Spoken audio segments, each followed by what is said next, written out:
এক্সেলে আপনি কাজ শুরু করতে গেলে সবার প্রথমে আপনাকে যেটা জানতে হবে সেটা হলো যে এক্সেলটা আসলে কি জিনিস এবং এটা দিয়ে আপনি অ্যাকচুয়ালি কি কাজ করতে পারবেন। এই ইম্পর্টেন্ট কোয়েশ্চেনটার অ্যান্সার আমি এই লেসনে আমি আপনাদেরকে দিব।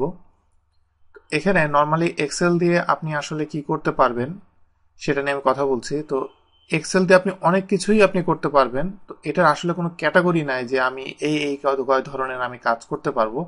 বাট আমি মোটামুটি 3 ধরনের আমি ক্যাটাগরিতে ভাগ করেছি যে মোটামুটি এই 3 ধরনের ক্যাটাগরিতেই নর্মালি আপনাকে কাজ করতে হবে। আর আপনি এগুলো আমি আপনাকে ক্যাটাগরি বলার পরে আপনি বুঝতে পারবেন যে আপনি আপনার অ্যাকচুয়ালি কোন ক্যাটাগরিটা দরকার এবং কোন ক্যাটাগরিটা হলে আপনার চলবে। বা আপনি যদি খুব অ্যাডভান্স লেভেলে কাজ করতে চান হয়তো আপনার সবগুলোই কাজ করা লাগতে পারে। আমি যেটা 3টাতে ভাগ করেছি, একটা হলো ক্যালকুলেশন, সেকেন্ড হলো চার্টিং, থার্ড হলো ডাটাবেস। ক্যালকুলেশনটা হলো এখানে দেখেন যে এখানে এই শীটের ভিতরে আমি আছে, এখানে শীট 3টা। প্রথম যে শীটটা সেটা হলো ক্যালকুলেশন। ক্যালকুলেশন শীটের ভিতরে এখানে অনেক কিছু ক্যালকুলেশন এখানে দেখা যাচ্ছে, বাট এটা অনেক স্ট্রেট ফরওয়ার্ড এবং অনেক সিম্পল ক্যালকুলেশন। এখানে আমি এটার উপরে যদি ধরি তাহলে দেখেন যে এখানে জাস্ট একটা সাম করা হয়েছে, বাট আপনাকে এখন সবকিছুই সামনে আসবে যে কিভাবে কি কি করা হয়। আমি আপনাকে জাস্ট এখন বলছি যে কি কি করা যাচ্ছে এক্সেলে। তো এখানে আপনি জাস্ট এখানে সিম্পল সিম্পল যেসব ক্যালকুলেশনগুলো আছে সেগুলো থেকে শুরু করে আপনি একেবারে কমপ্লেক্স, ইভেন আপনি যে কোনো ধরনের ফাংশন যদি ইউজ করতে চান সবই এখানে আপনি ইউজ করতে পারবেন। আর এটার আরেকটা ব্যাপার হলো এক্সেল আপনাকে অবশ্যই ক্যালকুলেশন কিভাবে করতে হয় সেটা আপনাকে শেখাবে না। সেই বেসিক নলেজটা অবশ্যই আপনার থাকতে হবে। এক্সেল যেটা করবে যে আপনি কমপ্লেক্স ক্যালকুলেশন গুলা বা সিম্পল ক্যালকুলেশন যেগুলো আপনি করতে চান কত অর্গানাইজ ভাবে আপনি করতে পারবেন সেটা করতে গেলে সে আপনাকে হেল্প করবে। এটা হলো ক্যালকুলেশন আপনি করতে পারবেন, এটা একটা সাইড। এবং আমাদের দেশের বেশিরভাগ অফিসগুলোতে মোটামুটি এইটা কভার করে আর কি। তো সেকেন্ড আরেকটা যেটা সেটা হলো চার্টিং।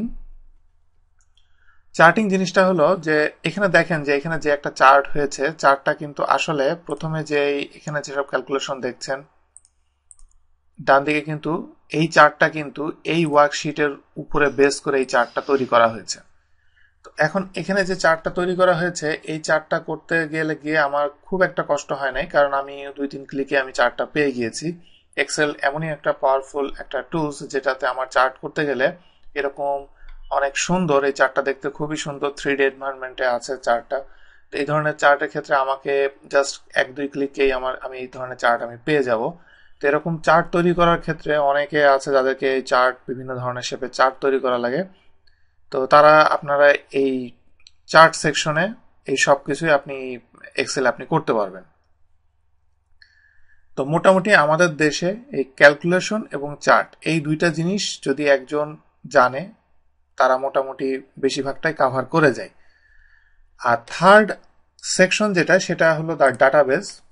ডাটাবেসটা আসলে একটু অ্যাডভান্স লেভেলের, যারা মোটামুটি এক্সেলের ডাটাবেস করে ইউজ করতে চায় তাদের জন্য আসলে এই কোর্সটা। এবং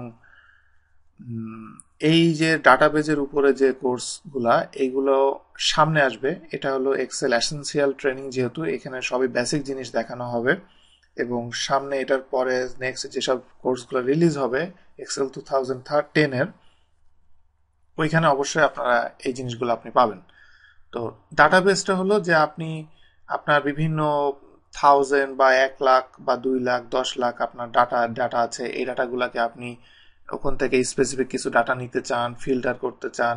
বিভিন্ন ধরনের ক্যালকুলেশন আছে, বিভিন্ন ফাংশন ইউজ করে এক ওয়ার্কশিটের সাথে আরেক ওয়ার্কশিটের কম্বিনেশন করে এইভাবে যত কমপ্লেক্স ধরনের কাজ আছে সবগুলো আপনি ডাটাবেস তৈরি করে, এক্সেলের ভিতরে ডাটাবেস তৈরি করে এটা আপনি করতে পারবেন এক্সেলের হেল্পে।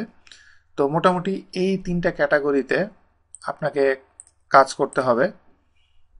এই 3টা ক্যাটাগরিতে কাজ করতে গেলে প্রথমে আমি আপনাদেরকে ক্যালকুলেশন এবং তারপরে চার্ট এবং তারপরে ডাটাবেস আমি সবগুলো নিয়ে কম বেশি কথা বলবো, বাট আমি ফোকাস করব যেটার উপরে সেটা হলো একদম বেসিক যেই ফাংশনগুলা বা বেসিক ক্যালকুলেশনগুলা এবং বেসিক চার্টিংগুলা, এগুলো নিয়ে আমি আপনাদের সাথে ফোকাস করব।